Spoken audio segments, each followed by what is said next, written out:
Alright, so today I'm going to do a video on both of my lofts. This is going to be a more detailed tour of the lofts. I did a video like this about 2 years ago, but I've been getting a lot of questions regarding dimensions on my boxes, perches, etc.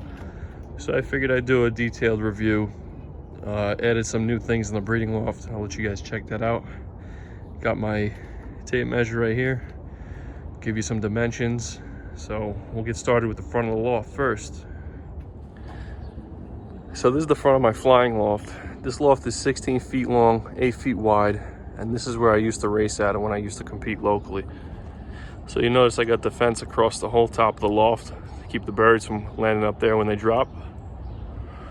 Coming down, I got 2 windows on the left side and the right side that go into the aviary. And I have my traps up here. And I'll get into detail about those traps once we go inside the loft. But like I said, here's the landing board, 16 feet long. Vents. We got some vents on the bottom. 4 across the bottom. And then if you'll notice under here, got a little camera up there. I got vented soffit panels, and you can see this overhangs the loft about, I want to say, a good 3 feet, just to keep all the rain and stuff off the front of the loft. So we got the vented soffit panels all the way across the top. We got a good pitch on the roof, so everything drains off the roof pretty well. Now coming down to the aviary, you can see here I have a box. This is my water trough, so I open it up like this and I keep Pyrex dishes in there. Every day I change the water, dump out the Pyrex dish, rinse them out. The birds put their head through the dowels. They never get the water dirty, never get near the water. They can only have access to it like that. So those work excellent. I really like that setup. And you can see my aviaries. Same thing on the other side. They're both symmetrical. The water box. Very nice setup, works very well. Definitely would recommend that over water drinkers. Even though I have those in the breeding loft, I'm probably gonna upgrade to these style. So moving on to the side of the loft, you can see how much pitch we have on the roof there. So here's my door. This is my exterior door, and then I have my metal dowel door on this side. Keep this open all day so the birds get air. Show you the back of the loft. Now the back of the loft, I have open soffits. So I got some regular wire mesh on there, same ventilation in the back. So now the air comes through the front, works its way up, goes out through the back. So there's plenty of ventilation in here. I'm gonna open this up and we'll go inside and take a look. So one thing I forgot to mention about my aviaries, for the floor of the aviaries, it looks like just regular plywood, but this is actually, I'll show you the bottom. This is actually a concrete form. So if you know about concrete forms, this plywood that they use for concrete forms, rather, it has a smooth texture on the bottom and on the top, on both surfaces. So it makes it super easy to scrape the droppings versus a regular sheet of plywood. The coating keeps it from getting damage, water damage, such as rotting. Like I said, it makes it super easy to scrape the droppings from the top of this with that coating on there, and it definitely works great. So if you're building aviaries and you have access to this type of plywood, I would definitely recommend using this over regular textured wood. It works great.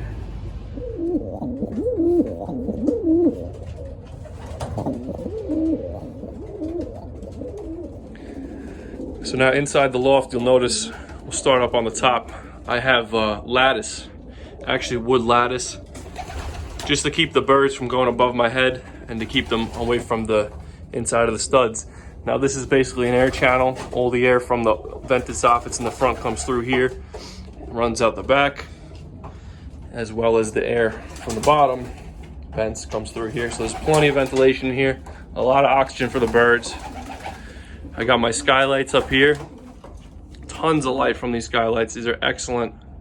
You can see how bright the loft is right now, and there's not even a lot of sun out because it's fall. But the skylights are great. You can see my divider right here is divided into 2 sections. On this wall, I have my half V perches. Now this is where I used to keep my young birds. So I used to keep about 55 birds in here. So I got all these half V perches. They're very nice, very easy to clean. They're removable. On this wall, I have a couple more V perches. My window. Now here's the trap I was mentioning earlier. So this is a tippler style trap. This really isn't an ideal racing pigeon trap because you don't want the birds to be able to come back out or hang out here. So now, you know, I could open this up when I want to let the birds out on the settling cage. I've really never had any problems with it. The only thing is, like I mentioned, the birds do hang out up here a little bit. Ideally, you should have a racing trap with the slots divided so the birds could jump right through quicker. But I never had a problem with this style. I actually bought these at Foy's, I believe. Cut them and put them in. Works really nice though. I have this little system that I used to close it up at night. Just a little piece of texture 111 to match the outside. Goes through there. Hook and eyes go on this side. Let me show you on this one. This one's closed up. Works pretty well. So when I want to open it up, open up this hook, open this trap up, pull this inside, leave it in here for the day, and then I close it back up at night. So moving on to this side. This side is my box perches. Basically the same thing, but you know, without the V perches, obviously. This is where I'd keep my old birds when I would split the young bird team. The cock section would be this side, the hen section would be this side. I'll get you a measurement on these boxes. So they're about 12 and a half by, let's say, 13 3/4. How deep are they? 1 second here. Hard to get the tape measure out one hand. So 12 feet deep, 12 inches deep, I'm sorry. Foot deep. And that's how it is over here. A couple of V perches on the wall. My grid hopper, my feed hopper. It's a pretty basic loft setup. It was very ideal for when I used to race locally. I never really needed anything more than this. This loft I designed when I was about 10 years old. A friend of my father, who's a carpenter, actually put this together for me one summer. But it works very well. So we'll move on over to the breeding loft and take a look at the birds over there and the loft setup over there. So this is my breeding loft. This is actually a shed that was converted into a loft. It's 12 feet by 14 feet. I added these doors on the outside. These are actually screen doors, which I removed the screen off them and I put this aluminum wiring. These are actually guards for a rooftop. I was able to cut them off during a demolition job and salvage these. And I'm gonna show you the aviaries in just a second that I made out of the same material. So you'll notice I have the 2 sections here. It's just a regular shed with a peaked roof. And it actually turned into a pretty decent loft. So let's go over to the aviaries and take a look at those. All right, so looking at the side view of the loft, and this is the back. Here's the aviaries. They're made out of 100% aluminum, like I mentioned. This is roof braiding. This is like a fence to stop people from falling off roofs. I cut these down. I had them welded. They came out very nice. They'll never rot, they'll never rust. You can see I have my water drinkers in here. Come through here, open these up. This opens up. Take this down, I'll show you. This whole thing opens up. Go in there, put my bath pans in, change my waters every day. Now I'm leaving the tops open. This way when it rains, the birds can get a bath. Plus the elements don't really affect these. No water is able to get inside. You can see I got my V perch here. I got a V perch here in case the birds want to hang out on the V perch. So I'll take a measurement of these aviaries for you. So about 33 inches, 33 and a half inches off the building to about 34 and a half tall. Really came out nice. I'm very happy with them. The birds love them. I have the same mesh on the bottom, and a lot of folks thought that it would be too harsh on the birds' feet, but actually it's perfectly fine for them. They're able to walk on it. They don't fall through it at all. Keeps their feet really nice and clean, and the droppings just go off to the bottom, and I could hose them out, or I could just scoop them up and dispose of them. So let's move on into the inside of the loft and take a look. All right, so we're inside the breeding loft now. This is the cock section. So you'll notice I used as much of this stuff as I could. This aluminum wire, I blocked off the soffits with it so the birds can go up there and nest. And I also used it for my windows. These had regular window screens, but we have a lot of raccoons around here, so that was definitely not a good option. So I replaced it with this, very strong. And I can close the windows in the wintertime when it gets too drafty in here. So looking at the sidewall, this here is actually a picture box. I could put the birds in here, take some photos of them. So these are my breeding boxes. There's 18 boxes total in the whole loft. I've got the breeding boxes on this side, as well as the breeding boxes on that side. So this is the most frequent question I get asked: how big are your breeding boxes, what are the dimensions? So let me get the tape measure and we'll measure them up. So the nest front is 28 inches wide.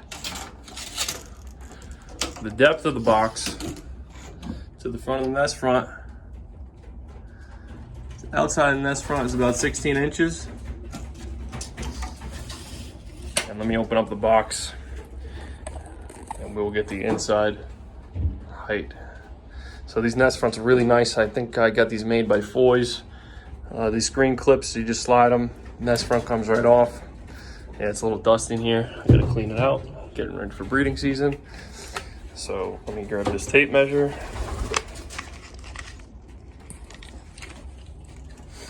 Let's see. Okay, so they're about 14 feet high. Perfect breeding box. You'll notice I got the playing card in the back. I always put that in there so the birds can recognize their box when they hop up on the nest front. And it does work, it really works. So every single one of my boxes have the playing card in there. Very nice quality. I had the boxes custom made by the same carpenter that built my other loft, and then I custom ordered the nest fronts from Foy's, and they sent them out to me. So there's 18 of those in here. We got the LED lights up here. I don't have them on right now, but they're super bright. I'm sure if you've seen my channel before, you've seen a few videos of me in here with the lights on. The birds, excellent for breeding season. You'll see my V perches. I have a lot of V perches in here. Both sides are basically symmetrical. As far as the V perches, I kind of staggered them a little bit, give the birds their own space. I got my grit, my feeding trough. Give you a better look at what it looks like on the side of the screen doors. It kind of steps in about a foot, and it's like a little step back, and then you have the doors. Everything's closed off, sealed off, so the birds can't get through. Ventilation isn't as great as my other loft in here. I have this vent up here on the top, and I obviously have this hole where the aviary is. These doors are open all day, so there's plenty of air that comes in here, as well as these windows are open 24 hours a day. And then there's smaller vents up in the corners of the peak. Now, one thing I'll mention, the ceiling in here, you'll notice is pretty high. Does it affect me? Absolutely not. You know, a lot of people say, oh, you don't want the birds flying over your head, this and that. But, you know, these are all older pigeons. They're pretty calmed down. They're pretty tame. I don't really worry too much about that. Plus, I like to have them a little bit more room to stretch out. So I don't really mind the ceiling being too high in here. Plus, if I drop the ceiling, I'd probably have to either raise the nest boxes or lower the nest boxes, maybe to the top of the stud. Then the nest box would be way too high for me to access. So that's why I kept it like this. But this is, again, a shed that was turned into a pigeon loft. And for what it is, it's not bad at all. And I really like the way that it turned out. I did a lot of these modifications in the last 2 years as far as putting this wire on here. The aviaries are the newest thing I did. Setting up the new V perches. Here's the hen section. It's pretty much identical to the opposite side. Same setup, staggered perches. This way the cocks can look at the hens, vice versa.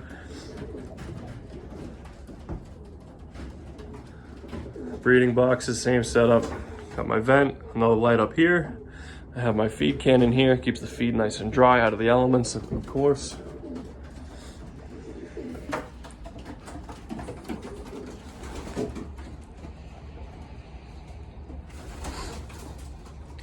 So yeah, this is the breeding setup. Now I could probably hold a lot more birds in here. I have 20 birds in each section. So there's 40 birds total in the loft. Same number of cocks as hens, which is great.